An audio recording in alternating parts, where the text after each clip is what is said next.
No vídeo de hoje eu vou te contar a aventura que eu vivi em Hong Kong, quando eu fui para uma conferência durante o meu doutorado nos Estados Unidos e ainda levei a minha bebê de 6 meses. Então fica aqui comigo que você vai aprender como é que funciona ir para uma conferência durante um mestrado, um doutorado, quem paga, como que foi a minha experiência em Hong Kong e como que eu fiz para levar minha filha de 6 anos e se eu faria isso de novo. A conferência que eu fui em Hong Kong se chama ainda, porque eu acho que essa conferência tem todo ano, Gordon Research Conference. É uma conferência super prestigiada, super exclusiva para apenas 50 participantes e eu acabei indo no meu último ano de doutorado de PhD nos Estados Unidos, que foi no ano de 2019. E esse congresso ele surgiu com o meu próprio orientador, que veio me sugerir, ele já conhecia todas as conferências renomadas na área, inclusive essa que era super VIP, e veio me sugerir naquele momento, como o nosso trabalho já estava em desenvolvimento pleno ali, se eu não queria ir para uma conferência em Hong Kong. Qual que era o ponto? Eu tinha um bebê de 6 meses e cogitar deixar minha bebê nessa época não era fácil, ao mesmo tempo que eu não queria perder essa baita oportunidade de ir para um congresso super exclusivo na minha área e ainda conhecer um país que eu ainda não conhecia. E a primeira coisa que eu quero contar para vocês ainda, não vou entrar ainda sobre filhos, né? Vou deixar isso mais para frente, quem tá curioso, é sobre o subsídio para quando você tá fazendo mestrado, doutorado, você ir em conferências, seja nacionalmente ali nos Estados Unidos ou internacionalmente, como o caso que eu fui para Hong Kong. Quem paga tudo isso? Obviamente, você deve imaginar que não fui eu, porque eu não teria toda essa verba para ir para Hong Kong. Realmente é um custo de deslocamento alto, de despesas e etc. É um congresso ainda de quase 7 dias. Então, sim, quem pagou as despesas dessa viagem foi o meu orientador junto com o departamento. Ali no meu departamento, eles tinham muitos prêmios que chamavam Travel Award. Isso é uma baita dica para você que já está pensando em fazer um mestrado, doutorado ou já está fazendo. Tem em mente que os departamentos ofertam esses Travel Awards. Não é difícil de concorrer, você faz uma cartinha ali falando a conferência que você vai, por que você vai, o que você vai apresentar, e o departamento te dá um subsídio. Isso é bom para o teu orientador economizar. Então, claro que a ideia veio do meu orientador, que sempre estava ligado em tudo. Então ele falou, Sara, submete ali para o departamento para você ter esse Travel Award. Eles deram $1.000, claro que não era o suficiente para custear toda essa viagem, mas $1.000 que o meu orientador economizou e o resto ele que bancou. Então o que eu gastei? Por exemplo, passagem na época, se eu não estou enganada, foram $1.500 para mim ir dos Estados Unidos para Hong Kong e voltar.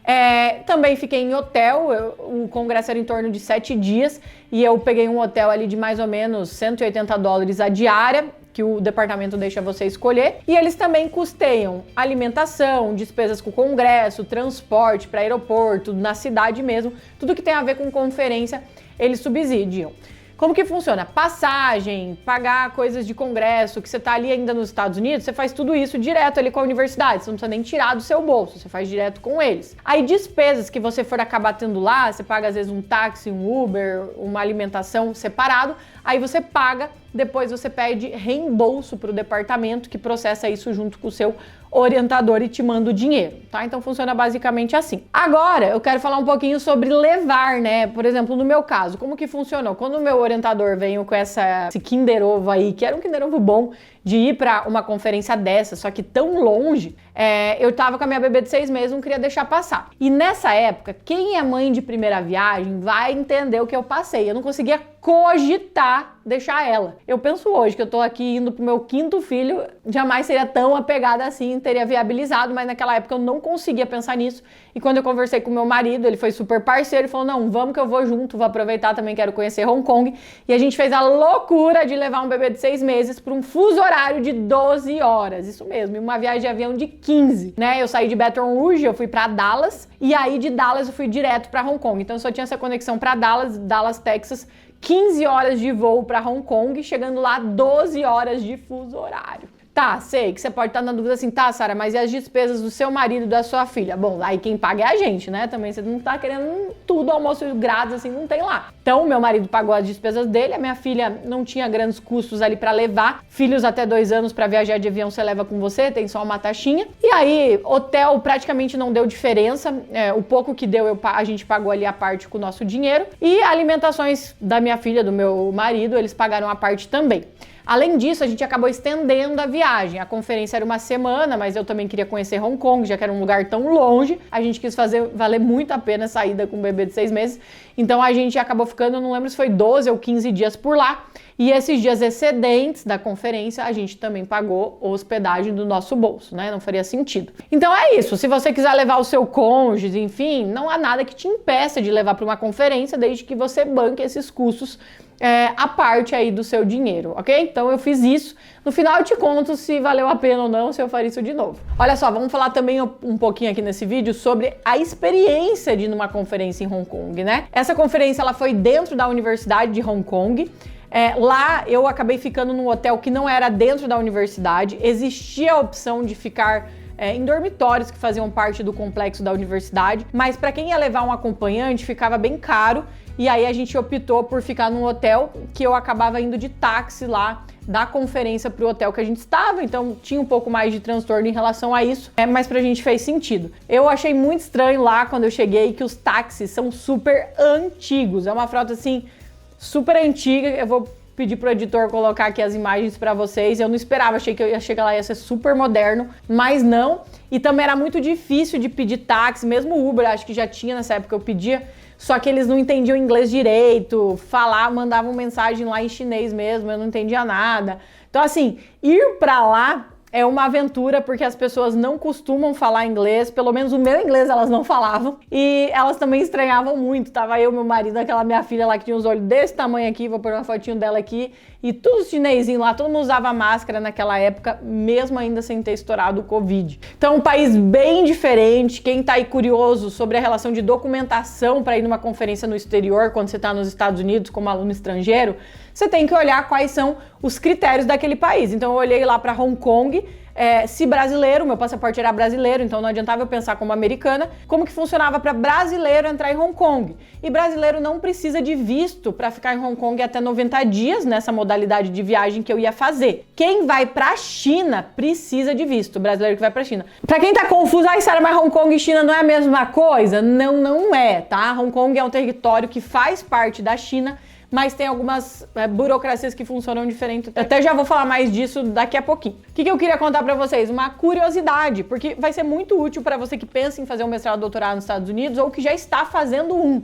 Eu vou contar uma curiosidade aqui sobre o visto americano. Presta atenção, embora você tenha que olhar, como eu falei, as regras para o teu passaporte, um brasileiro entrar em Hong Kong, não um americano, porque você não é americano, eu tinha que pensar na volta da viagem. Então, quando você vai aí, eu vou como brasileira ali para Hong Kong, mas e para voltar para os Estados Unidos, eu preciso ter o visto válido, como eu fiz para sair do Brasil e para os Estados Unidos, a mesma coisa de Hong Kong para os Estados Unidos. Qual que era o ponto? Eu já estava no meu último ano de doutorado e o meu visto estava vencido. Sim, meu Deus, Sara, como assim você estava vencido? Você estava ilegal nos Estados Unidos? Não, eu não estava ilegal. Se você não sabe, quando você é um estudante nos Estados Unidos, seja com visto F ou com J, que era o meu caso, mas o seu formulário, que é um formulário que acompanha o visto, quem não sabe, esse formulário chama I-20 para o caso de um visto F1 e DS-2019 para o caso de um visto J1. Se o seu formulário estiver válido, você pode permanecer nos Estados Unidos com o visto vencido sem problema algum, você está legal. Qual que é o ponto? Você saiu dos Estados Unidos, para retornar você precisa do visto válido, não só o formulário, para retornar para os Estados Unidos. Então, a partir do momento que você sai, você começa a ter um problema se o teu visto está vencido, você tem que renovar.